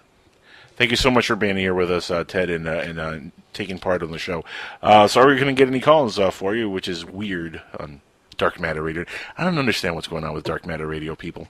So many people listening, they just sit back and listen. They don't participate. Nobody wants to talk to you. I think it's my overpowering voice, Alan. Anyway, guys, we're going to be back next week with Jeff Willis on the show, so please come back and see us, or listen to us, I should say, next week on Skywatchers Radio. Real quick, I want to give a very special shout-out to Raven Xeon and the Zodiac Sun. This is a band whose music we play a lot on the show. In fact, we're going to start playing it now as we go off air. And check out their website. Really, really cool music. Every song these guys put on is always top-notch stuff. Check out their website over on, and I'm going to get you the exact link here, and he sent it to me, and I should have it prepared, but I don't, as usual. Facebook.com/The Zodiac Sun. Check them out, and you can find their stuff on skywatchersradio.com. Also, for our colleague Keith Rowland, for Alan, the co-host here. But guys, come back next week here on Dark Matter Radio Network, and keep listening. There's more stuff on the way. Married father of two who lives in a picturesque 134-year-old Victorian just over the Philadelphia line. And it says here he makes his case with well-reasoned, articulate explanation and applies a scholarly approach to his research, which he has shared in 4 books. So he's written a few books, folks. This is not a brand new author to the scene. And 4 books. I've barely read that many books, but he's written 4 of them, and they've been printed, and they're well known in the academic publishers circle. Jacobs has interviewed about 150 people who say they've been abducted by aliens, the forgotten details of their cosmic kidnappings resurfacing in relaxation sessions, and really you're sitting on a bed telling your stories. That's pretty relaxing. I wonder if there's any medication involved. Anyway, the self-taught hypnosis doctor does this in his own home. Right? Saves a lot of money on a practice. Just do it out of your house. Citing public polls, he estimates that aliens have abducted more than 1 million Americans. How about that for a number? 1 million Americans. I'm going to ask Ted about that, what he thinks about that. I think it's probably a little bit more than that. I'm just, I'm just speculating here. I think by now we've had a little bit more than 1 million Americans abducted, or at least that we know of. Maybe 1 million, but I'm pretty sure it goes over a few million. In America, only in the last 300 years. I'm pretty sure there's been more than 1 million Americans abducted and mutilated. Maybe not all by aliens, though. The government may be doing some of that stuff. You never know.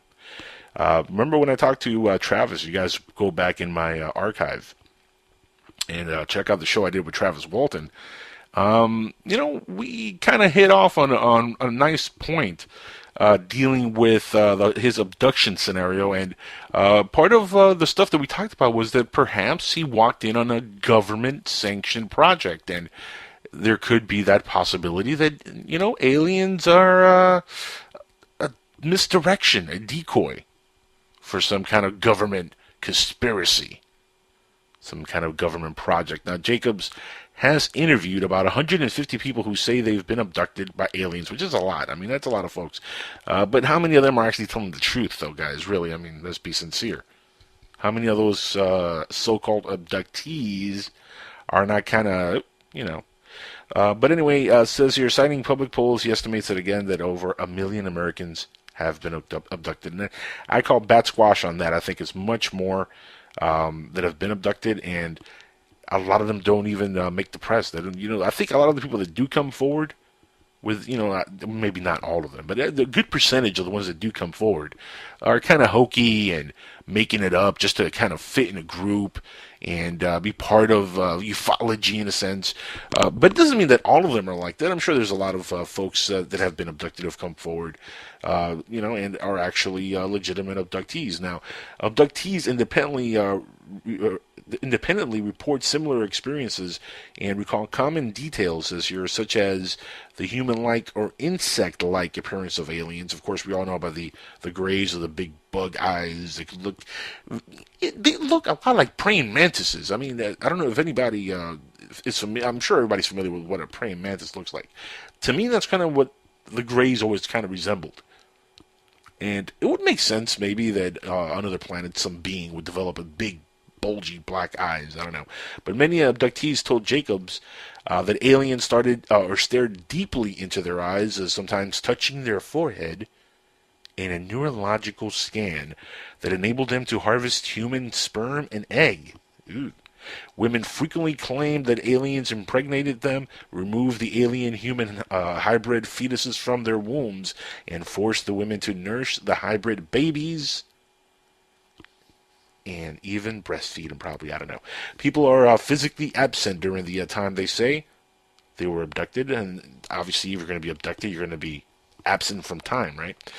Time is going to be missing. So yeah, missing time is something that's very familiar in the abduction scenario. Jacob said some families even have reported loved ones missing or seen them vanish. He added, and vanish like in thin air. Kind of like magic, like psh. Abductees sometimes are taken in groups. Strangers who have never met on Earth recall each other from their deep space experiences, Jacob said. People return with unusual marks, injuries, or scars, including scar tissues. Right? Yep. Right? Yeah. Space aliens. Yeah, absolutely. I believe that. Sure. Yeah. And Indeed claims retired Temple professor, and it says here, let me see, retired Temple professor David Jacob in his Windor home claimed that he sees aliens, or as he sees it, aliens are from outer space, right? We kind of know that. Yeah, and we figured that. Yeah, it says the aliens that are from outer space have been kidnapping humans for eons and sexually molesting them to create some sort of human-alien hybrid that walk among us today, undetected, and soon will take over the Earth, apparently. Plausible. Yeah. Now, this might sound a little crazy to the normal folks, but as hear me out here. It says here, long ago, quite caring what took people to think of him. He stopped caring about what people thought of him, I should say. As director of the International Center of Abduction Research, Jacobs, who's 71, has made his life's mission to investigate claims of extraterrestrial abduction. He says here, what I'm doing will either be an interesting but non-essential footnote to the popular culture, or the most important thing that's ever happened to humankind. Pretty important. I don't know, what do you think? More important than the toilet paper, Alan? Yeah. Yeah, I think toilet paper wins for humankind. I think so too. Now it says here, I see it as the latter. So I guess he sees more important as toilet paper. I said, Mr. Jacobs, now, who's now working on the fifth book, tentatively titled The New People? And that's going to be out pretty soon, I'm pretty sure. And you'll see him all over the radio and all over the internet. If I see him all over the radio, that's going to be a really, really cheap radio I'm going to buy. Metaphorically speaking, Alan. And there goes the clicking. Dude. Okay, well, clicking be gone. I'm sorry, I can't deal with the clicking right now, so we'll talk to Alan a little bit later. But anyway, while most people might write off UFO believers as deluded conspiracy theorists, kooks, Jacobs isn't your typical believer. Says here he was a tenured professor at a Temple University where he taught American history for 36 years before retiring in 2011. He's a Skywatchers Radio. Greetings and salutations, fellow Skywatchers from all corners of the globe. We're back live once again on this beautiful July 16th, 2014. Depending on where you are, though, And joining us tonight, we have a very, very cool guest, a very special guest. His name is Ted Peters. And Ted Peters, the author, Ted Peters, who just wrote a really cool book called UFOs, God's Chariots. And we're going to talk to him about that book and about all kinds of different things. If you're hearing a little crickling sound, that's my co-host, Alan, who is... Where are you tonight, and why are we clicking? I honestly don't know why we're clicking. It's probably the dang blankety bleepity bleepity hotel that I'm in, throttling my bandwidth, which is sometimes something I cannot control. Now, what part of the globe are you joining us tonight from, Alan? I am in the middle of somewhere in Florida in Podunk Town, Nowhereville. Which means I'll probably see Farmer Jim abducted by aliens tonight, and they're going to use a tractor beam on him. And you know how Farmer Bill is going to know they use a tractor beam on him? I'm afraid to find out the answer to this one, oh boy. Because it says John Deere on the UFO. Anyway, folks, tonight, if you want to join in on the conversation, the third segment of the show, we will have open lines, and we'll take your calls, 786-245-8127. Please, we'd love to hear from you. And, of course, we have open lines during the first segment of the show also, so if you guys want to call in and complain about the clicking, you can go ahead and do that. If you want to ask any questions, you can go ahead and do that. Also, we do have some Skywatchers radio report news to get through and get to. A couple of news items that came our way this week from our good friends over at Open Minds Radio. It says, it's funny because every time I want to read anything interesting when it comes to UFOs, that's like the number one destination on the planet. Number one spot. Is that supposed to be a joke? Number one place on the planet? Yes. It's a good joke. Better than yours. Okay, you win. Yeah, it is. Now, it says here, space aliens walk among us. Yeah, no kidding. They'd form overnight, which, how the hell does that happen? A biological impossibility that he says here that he has seen himself. Now, for years, Jacobs shunned speaking locally about alien abductions. Shunned it. He didn't want nothing to do with it. He said, I knew that it was embarrassing to the university, he said, remembering one temple donor who threatened to end his charity unless Jacobs quit teaching his UFO class, the only one like it in the country, by the way. But he didn't quit. Still, his beliefs carried a cost. Tenured in 1981, he said he was twice rejected for promotion and never became a full-time professor at Temple. And he says, I was not rewarded for my views, Jacob said, but you do not often find yourself in the middle of a phenomenon like this that allows you to make a contribution to something that could be an unsurpassing importance in human history. Jacobs is among a small but supporting, it says here, a small but surprising array of well-known folks who reportedly believe in extraterrestrial life, including former U.S. President Jimmy Carter and Ronald Reagan. Former astronaut Edgar Mitchell, of course, has come forward. We all know about Edgar Mitchell. Gordon Cooper has come forward as well. We all know that. Theoretical physicist Stephen Hawking and celebrity Mick Jagger, Dan Aykroyd, my favorite, and the greatest of all times, Muhammad Ali, have all reported to seeing aliens. Oh, and William Shatner, Captain Kirk himself, has seen aliens. Now, I find this kind of funny, though. Muhammad Ali, Ronald Reagan, senile, right? These guys had Alzheimer's. Reagan passed away. Muhammad Ali is still living, but in very bad shape. I don't think he remembers where he's at right now at any given moment. I mean, he is completely out of it, folks. But Dan Aykroyd, he's gone a little loonier over the time. What I'm trying to get at here is it's a very wide spectrum of celebrities are into this stuff, and people within the government like Jimmy Carter, Ronald Reagan, Edgar Mitchell, Gordon Cooper. Stephen Hawking, though, still has the best quote when it comes to aliens that I've ever seen somebody put out there, and it was about how we should be careful with making contact with aliens or sending out signals that attract aliens.